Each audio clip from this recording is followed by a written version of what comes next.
Hello, saints. We're still in Galatians, talking about gospel issues there in the New Testament. We're in chapter 3 now. Paul was really upset with the Galatians.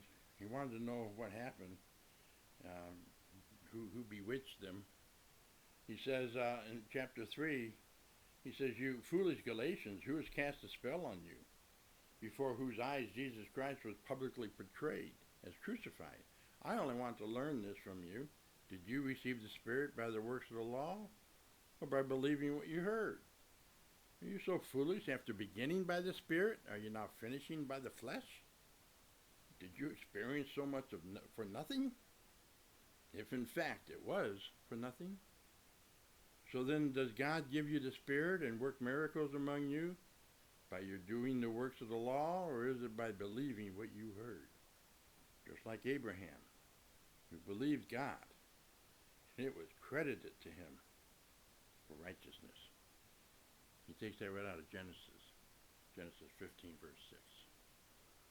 Are we going to start well and end badly, knowing that it's a whole bunch of things we got to do in order to commend ourselves to God?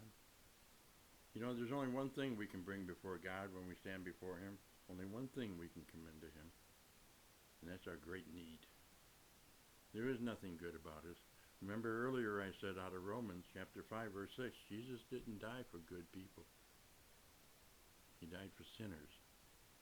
He told Nicodemus that in John chapter 3, "Look, I didn't come to condemn, I come to save sinners."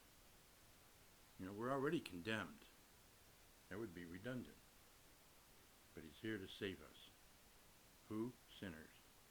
And if you're a sinner, you're the object of His cross. We need to remember that. Start off believing, taking Him at His word, where you trust Him, not yourself, that you have to somehow measure up. We don't measure up. We have to trust in Christ, even when we're falling, especially when we're falling. Trust Jesus. He is the one who would see us through. Think about your life and where you're at. Did He bring you so far and can't take you all the way home? Believe Him. Don't believe yourself. He is the one who will be the finisher of our faith. Deliver us to the true promised land. Blessings.